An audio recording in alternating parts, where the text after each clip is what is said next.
¿A qué se debe Palo Quemado?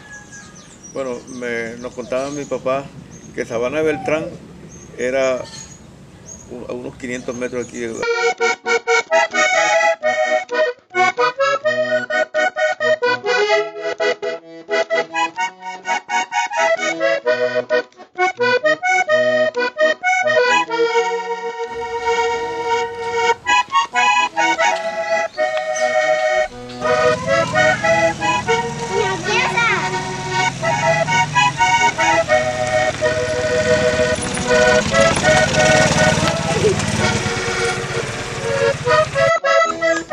En esta tarde estamos con el señor César Méndez.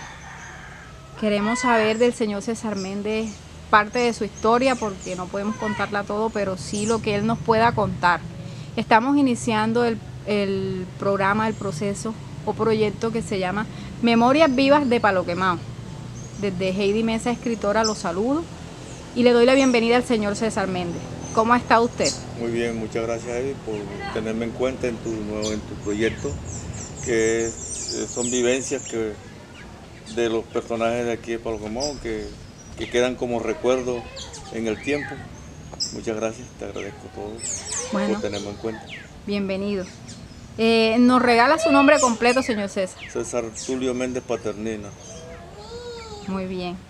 Desde sus inicios, desde que usted se recuerda, nos remontamos a la época de su infancia, ¿cómo recuerda esa parte? Bueno, mi infancia fue, con mucha escasez, había muchas limitaciones en el seno de nuestra familia, éramos demasiado pobres, había una pobreza extrema. No solamente mi familia, era casi todo el mundo aquí en Palo Quemado, porque vivíamos en el atraso total. Señor César, nos contaba desde su infancia qué sucedía, qué pasaba en ese entonces. Bueno, en mi infancia, que hasta donde yo recuerdo, la salud era algo utópico, algo que tenían acceso a los médicos, eran los que tenían plata. Uno iba donde nos llevaban donde los teguas, que decían en esa época, y que eran curanderos, y que, por ejemplo, había un señor que se llamaba Constantino Viejo, que curó mucho a muchas personas. El doctor Medina, que decían, también un señor que hizo como, no terminó la medicina, pero que curó mucha gente por aquí. Nos contaba de los teguas. ¿Un tegua qué es? Los teguas son personas que eran empíricos, te curaban con plantas medicinales y también con medicinas que ellos preparaban, es decir, artesanalmente. Muy poco usaban medicina de laboratorio, pero que al fin, como no había tanto virus, no había tanta contaminación, pues uno se curaba.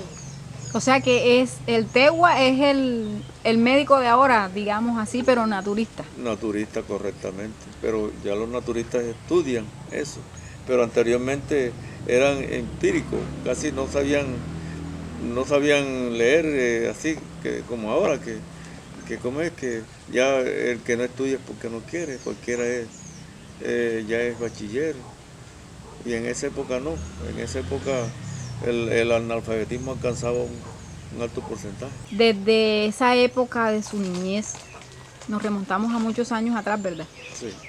¿Qué sueños o ilusiones tenía usted de niño? Como ahora que uno de pronto dice, mañana pasado yo voy a hacer esto, ¿usted cómo se veía en ese entonces? Bueno, como le digo, uno en esa época no tenía unos sueños, no tenía visión de la vida. Uno era vago en ese pensar, porque no había esa tecnología que hay ahora. Ahora el joven quiere salir del entorno, quiere ser algo en la vida. Anteriormente, pues en mi niñez, ¿no? En mi niñez uno era feliz jugando con los compañeros, pero sí quería estudiar, uno sí quería estudiar. Y lo hicimos por ahí en una escuelita que había de un señor aquí llamado Felipe Tobar, y en la escuela pública en una escuela de Palma. Y ahí no había pupitre, uno se sentaba en el suelo y uno quería estudiar. A pesar de todas las limitaciones, uno quería estudiar. No tenía esas ilusiones de estudiar una carrera como hoy en día, porque eso era inalcanzable, era algo utópico. Pero uno era feliz. ¿Hasta qué año de escolaridad usted pudo en ese entonces lograr? Bueno, en esa época los colegios como no eran aprobados, la escuela no era aprobada. Uno estudiaba y todo el mundo era un solo grupo. Ahí nadie sabía qué año estaba haciendo. Lo importante era uno saberse las tablas, saber leer bien y escribir. Y con eso como que uno era feliz. Pero no había, el bachillerato eso no era sino en Cartagena y en Sincelejo. Imagínese. Entonces pues uno no sabía qué año estaba estudiando. Señor César, ¿usted nació aquí en Palo Quemado o usted viene de otra parte y se radicó acá? ¿Cómo fue esos inicios suyos de su familia? No, yo fui nacido aquí en Palo Quemado. Hace 67 años, precisamente mañana van a ser 67 años que yo nací aquí. Y lo he vivido en excepción de un año que duré por Venezuela. Los demás los he vivido aquí, gracias a Dios. Y he sido feliz aquí en este pueblo. Yo no quiero irme de aquí, yo quiero que Y yo le hago una aquí. pregunta. Si le sale de pronto la oportunidad ya con sus años, como dice usted, porque los años no importa, ¿usted se iría si le sale de pronto una oferta, dice, para otro lugar a terminar su vida allá o se quedaría en Palo Quemado? No, yo me quedo aquí soy feliz, aquí tengo toda la libertad, yo no me gusta el encierro, quiero ser libre como el aire y en la ciudad uno vive, expresa su propio hogar, ¿no? Estamos hablando de todo en general sobre su vida y lo que usted nos quiera contar. Yo quiero saber un poco sobre esos tiempos de atrás, remontarnos allá y esas personas o personajes de Palo Quemado que resaltaron en su vida desde su infancia, desde su época adolescente, su adultez incluso. ¿Qué nos puede contar respecto a eso? Bueno, hubieron muchas personas aquí en Palo Quemado que incidieron en mi formación. Sí, el respeto. Hubo un señor que era de Corozal, que vivió aquí durante mucho tiempo, llámase Ramiro Castilla, que ya murió. Él me enseñó muchas cosas, cómo enfrentarme a la vida. Lo mismo, había una señora que era la matrona de aquí, del pueblo, que veía uno mal parqueado por ahí y lo echaba para la casa, que era la señora Delmira Pérez, que esa señora, todos nosotros, la juventud de época, la niñez pues, la respetábamos, como era el respeto de nosotros en la calle, por ahí. ¿Cómo era el respeto en ese entonces, señor César? Nosotros, por ejemplo, los inspectores de policía tenían un cabo, que era como un secretario, pero que él era el que salía a ver si uno estaba por ahí. Cuando habían baile, a las 7 de la noche ya él andaba con un bastón, ya uno tenía que ir. Había mucho respeto. Uno respetaba a esa persona como autoridad. Hoy en día se ha acabado el respeto, hoy en día no se sabe, los roles se han perdido. Y hoy en día no se sabe ni quién es el hijo ni quién es el padre. Entonces, pues, esos roles se han perdido y el respeto se ha perdido. Y por eso es que esto está así. ¿Cree usted que el respeto, la falta de él, ha influido para que la sociedad se haya deteriorado de alguna forma? Sí, yo digo que el gobierno le ha dado muchas herramientas a la juventud, a la niñez principalmente, con el bienestar familiar. Yo no estoy de acuerdo, yo respeto, pero no comparto, porque los niños, se hablan de los derechos de los niños, pero no de los deberes. También como tienen derechos, así tienen deberes, porque los derechos y los deberes nacen juntos. Bueno, a mí me tocó de trabajar desde muy niño, ganándome un jornal para ayudar a levantar a mis hermanos, a mi familia, porque como le dije anteriormente, vivíamos en una pobreza sumamente extrema. Entonces pues me tocó duro trabajar, enfrentar la vida. Así yo maduré como persona desde muy niño. ¿Nos tiene de pronto alguna anécdota que nos pueda contar? Bueno, yo tengo una anécdota muy particular, al mismo tiempo como muy triste, porque resulta que anteriormente, en esa época, venía un carro vendiendo y que polares, o sea, un helado o algo así. Entonces yo quería comerme uno y eso era algo que era inalcanzable para uno. Y me dieron un huevo para que lo vendiera, para, para venderlo y comerme helado y vamos, que me caí y se rompió el huevo. Anda. ¿Y cuánto costaba en ese entonces un huevo y un helado? No, eso eran centavitos, centavos, no Centavos. recuerdo exactamente, pero eso, un huevo alcanzaba para comprar un helado. ¿A qué se dedicó usted en su adolescencia o en su adultez en aquellos tiempos? ¿Le gustó algún arte, alguna cosa así? Bueno, yo tengo un primo, Ramiro Díaz Paternina, que él, en época estudiante, él aprendió a, a ejecutar la guitarra allá en Cartagena y trajo una guitarra de allá y nos poníamos por allá a poner serenata y esa cuestión, pues teníamos muchas anécdotas cuando la serenata. Entonces, pues ahí se me abrió la chispa de la música. Entonces, por ahí vino un muchacho de aquí de Colomó que sabía tocar acordeón y se nos dio esa idea quijotesca de formar un conjunto.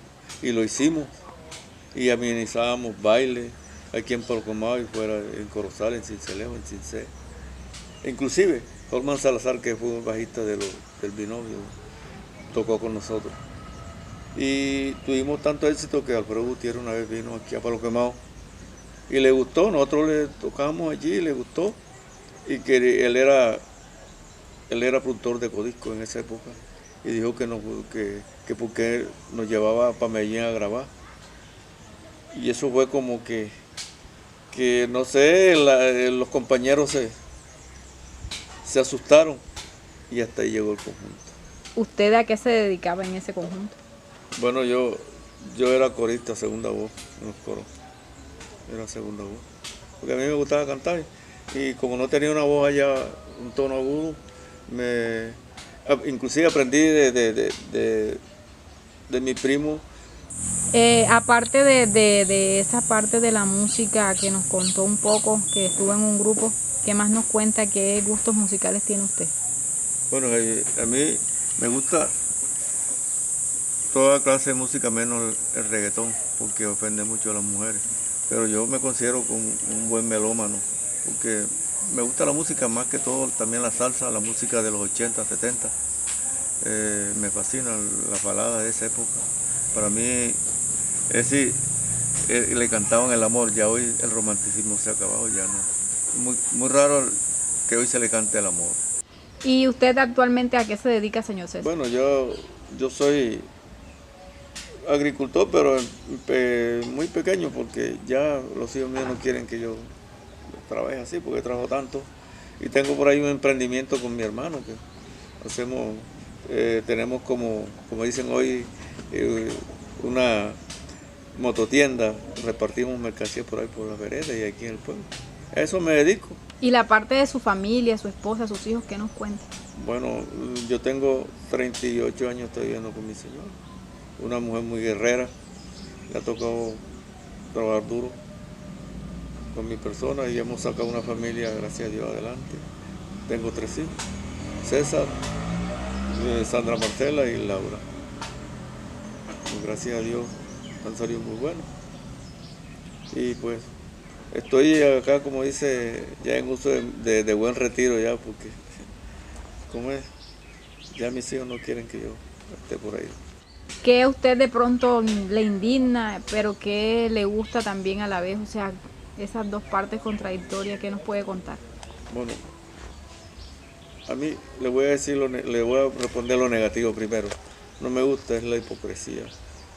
No me gusta la inequidad, como este país, como unos viven, lo tienen todo, demasiado todo y otros no tienen nada. Eso no. Yo quisiera que hubiera más equidad, ¿Y qué le gusta? que haya paz, que haya convivencia, que este país, sea un país próspero como otros países que se han levantado de la nada. Señor César, el tema político que tenemos actualmente, ¿usted qué piensa o qué opina de eso? Bueno, Heidi, como te decía, la política es el arte de administrar y de servir. Lamentablemente en este país la política se ha desprestigiado. El tema, cuando se ejercita la verdadera política, bien, los pueblos progresan, pero aquí la corrupción es la que tiene este país desangrado. Lamentablemente es así. En su adultez, ¿qué pasó después? En esa parte no nos ha contado muchas cosas. Bueno, Heidi, yo fui aspirante al consejo aquí en Pueblo Comao. Fui inspector de policía. Me llevó una satisfacción que cuando fui inspector conseguimos el fluido eléctrico aquí. Eso es uno del... No lo logré yo, nos reunimos un poco de personas amantes del progreso del pueblo, entre ellos el señor Julio Sánchez, que ya murió, que en paz descanse, una persona muy activa aquí en Pueblo Comao. Y pues logramos el fluido eléctrico, que fue como algo innovador aquí en el pueblo, todo el mundo. Eso trajo el progreso aquí al pueblo. ¿En qué año se dio el fluido eléctrico? No sé exactamente. Y por cierto fue un 11 de junio, el día de mi cumpleaños. Pero no recuerdo el año. ¿Usted cómo recuerda Palo Quemado desde aquellos entonces hasta estos momentos de 2022? Hey, Palo Quemado era una población muy floreciente. En la época del algodón, esto era un pueblo bastante de progreso. Pero lamentablemente en una fiesta aquí hubo un problema, hubieron unos muertos. Y entonces todos los que tenían maneras de vivir aquí, que generaban mano de obra, trabajo, se fueron. Y también la carretera la desviaron, eso dio un retroceso al pueblo. Es decir, dio un retroceso que no se ha podido recuperar. La fiesta patronal de Palo Quemado, ¿qué nos cuenta? Mire, aquí yo me acuerdo en mi niñez cuando me confirmaron, vino el obispo de Cartagena, todavía la capilla no la habían construido, me confirmaron en la casa que la terraza actualmente, ahí me confirmaron a mí. Y había una señora llamada María Martínez que tiene una pensión, y ella fue la que trajo el milagroso y construyó la capilla aquí en Palo Quemado. Y venían, pasaban los carros, los buses, y venía gente de otras partes a pagar favores, o sea, mandas al milagroso. Y murió la señora María y quedó la señora María Modesta, no recuerdo, Atencia. Y ella siguió con ese legado, que hacía arbolitos de Navidad, los arbolitos, la fiesta de la cruz. Quedó ese legado de ella y organizaba las fiestas aquí patronal aquí en Palo Quemado. Después murió la señora Modesta y siguió Carmela Méndez, mi tía, con la fiesta de la cruz y organizaban la fiesta religiosa. Y después pues ya se formó el grupo de catequistas y son los que organizan el grupo de mujeres de aquí de Palo Quemado. ¿Cómo cree usted que podemos rescatar algo de eso que usted cuenta que fue Palo Quemado para hacerlo ahora en este presente y volver a ser un pueblo diferente y más ameno, más lleno de vida, de cultura? Hey, lo que pasa es que a mí me preocupa la juventud. No hay relevo generacional. Nos morimos los que luchamos por este pueblo, los que todavía tenemos sentido de pertenencia, los líderes, los pocos líderes que hemos quedado, y no sé por qué la juventud no se está preparando para eso. No hay relevo generacional. Entonces, pues, yo creo que los desarrollos de los pueblos están basados en la educación. ¿Qué consejo usted le da a esta nueva generación, a nuestra juventud y niñez? Que se eduquen, porque la educación es la ventana que nos abre para mirar hacia el universo. Porque si no hay educación, no hay progreso. Los pueblos se desarrollan por su educación. Yo le digo a la juventud que estudien. Hoy hay todas las oportunidades, las pocas oportunidades que nos brinda el Estado, debemos aprovecharlas. Lamentablemente en mi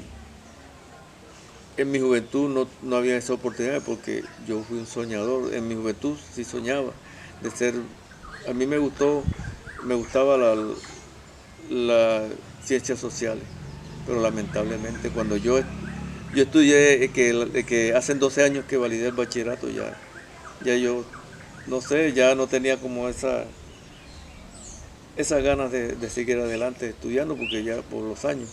Pero yo sí le digo a la juventud que aprovechen todas las herramientas que le da el Estado para que se eduquen, para que se desarrollen ellos y el pueblo. Me gustaría que me recordaran como una persona amable, descomplicada, que le he luchado, aunque hay cosas que no son visibles a simple vista, pero yo luché mucho por la institución Manuel Beltrán, para que se hicieron grandes logros allí, junto con el profesor Humberto y algunos padres de familia. Fuimos artífices de muchas cosas que se consiguieron allí en la institución Manuel Beltrán. ¿Tiene de pronto alguien, puede ser acá de Palo Quemado o de afuera, no sé, extranjero o de aquí mismo que esté por fuera y que usted de pronto admire a esa persona o tenga algo para contar? No, hay muchas personas que he admirado porque se han superado. Por ejemplo, yo admiro mucho y he sido siempre de Alfredo Gutiérrez, porque es un personaje que surgió de la nada, se hizo a pulso y que puso el nombre muy alto, el nombre de Palo Quemado. Yo admiro mucho a mi familia porque nosotros hemos sido muy unidos, murieron nuestros papás y hemos seguido en la lucha, unidos como siempre, y siempre le he pedido al Espíritu de nuestros padres que nos mantenga así toda la vida. Y un consejo que le deje aquí en estas memorias vivas a esa juventud que tenemos aquí en Sabanas de Beltrán y a nivel general. Que yo el consejo que le doy a la juventud es que se preparen, porque se preparen para un futuro inmediato, porque lo que se viene es grande, el cambio climático, que aunque la juventud no ve eso, no lo palpa. Señor César, Sabanas de Beltrán se llama públicamente y legalmente esta comunidad, pero mucha gente solamente dice Palo Quemado. Y mire que acá también Memorias Vivas de Palo Quemado, así va a quedar registrado. Entonces, ¿a qué se debe Palo Quemado? Bueno, nos contaba mi papá que Sabana de Beltrán era a unos 500 metros aquí, había una estación ahí que cuando llevaban el ganado a la ciénaga, ahí se quedaban en la noche, ahí en una plazoleta que había. Entonces, Palo Quemado, porque había un palo que era de bálsamo, entonces eso estaba rodeado de bejuco, según cuenta mi papá, y en un verano se quemó, entonces los bejucos se secó alrededor y se quemó la corteza nada más y quedó el palo ese quemado. Y cuando venía la gente, se veía desde allá de Juan Arias, y venía la gente para acá, para estos lados, y decían, me deja allá en Palo Quemado, el Palo Quemado. Y por eso se quedó Palo Quemado. Y para mí, Palo Quemado suena como más típico que Sabanas de Beltrán. A mí me gustaría que fuera Palo Quemado. Y Alfredo dice que nació en Palo Quemado, no dice en Sabanas de Beltrán, sino Palo Quemado con apellido Sabanas de Beltrán. Entonces, pues, eso me cuenta mi papá, y que hubo un inspector aquí llamarse Polo Márquez, que era el papá, creo que de la señora Tulia Funes, que le dice, lo mandó a mochar. Y ese palo y eso tuvo tantas anécdotas que cuando mocharon ese palo, la madera, construyeron una capilla, algo así, una ermita, y se quemó. Y todavía quedaron unos vestigio de la madera esa, y un inspector hizo con parte de vestigio de esa madera, hizo un rancho, y el rancho también se quemó. Es una anécdota, pero fue cierto que muy pocos lo saben aquí en Palo Quemado. Eso me sorprende porque yo no lo sabía, señor César. O sea que después que quemaron el árbol, todo lo que hicieron con lo que quedó del árbol se quemaba. Se quemó, sí. Nos deja pensando. El consejo para la juventud. Que se preparen, que se eduquen para gobernar el país. Porque, como decía ahora rato, no hay relevo generacional. Nadie se está preparando para gobernar el país, para ser concejal, para ser gobernador, para ser alcalde. Y yo le digo a la juventud que se prepare, principalmente a los pobres, porque los que nos tienen fregados son los que nos están mandando, sí se preparan para fregarnos a nosotros los pobres. Señor César, ¿cómo se ha sentido en este momento que hemos estado acá compartiendo en esta tarde le pido aquí verbalmente y públicamente el permiso para llevar a redes sociales el primer proyecto de Memorias Vivas de Palo Quemado. ¿Está usted de acuerdo? Estoy de acuerdo, Heidi. Gracias por esta invitación, por tenerme en cuenta, que te admiro porque es una persona inquieta, además eres escritora, te felicito, y tienes grandes proyectos para este pueblo, porque la verdad es que aquí hay muchos profesionales, pero de pronto no habían pensado en esta cuestión, y yo te felicito, eres una persona bastante inquieta, y te doy todo el permiso para que edites eso. Bueno, estamos acá con el señor César Méndez, es nuestro primer invitado en el proyecto Heidi Mesa, escritora Memorias Vivas de Palo Quemado. Iniciamos en esta tarde de junio que nos ha facilitado el universo, Dios, como ustedes quieran llamarlo, para poder empezar, iniciar. Yo estoy muy orgullosa de mi gente de Palo Quemado, por eso hago todo esto. Es una iniciativa que nació desde mí propia hace unos meses atrás. Le había contado al señor César que él iba a ser mi primer invitado, la primera persona que iba a estar aquí frente a la cámara. Y espero que sigamos creciendo en este proyecto y que sean muchas cosas más que se vivan a través de este proceso. Y invito a todo aquel que quiera participar y aquel que nos quiera apoyar también, porque para esto también se requieren recursos, implementos, equipos, y es tiempo que uno invierte también. Entonces pues les hago el llamado a todas esas personas seguidoras y que les guste todo esto, para que nos apoyen y sigamos adelante creciendo, y que también pueden mandarnos sus comentarios, lo que opinan, qué les ha parecido todo esto. Pues yo felicito al señor César y le doy mi más grande agradecimiento por estar acá. Bueno, yo quiero invitar a todas estas personas, a todos los profesionales de aquí de mi pueblo, que por cuestiones de trabajo no viven aquí, pero que si quieren a Palo Quemado y que colaboren con Heidi en lo que esté a su alcance, porque tiene grandes proyectos aquí para presentar aquí en este pueblo.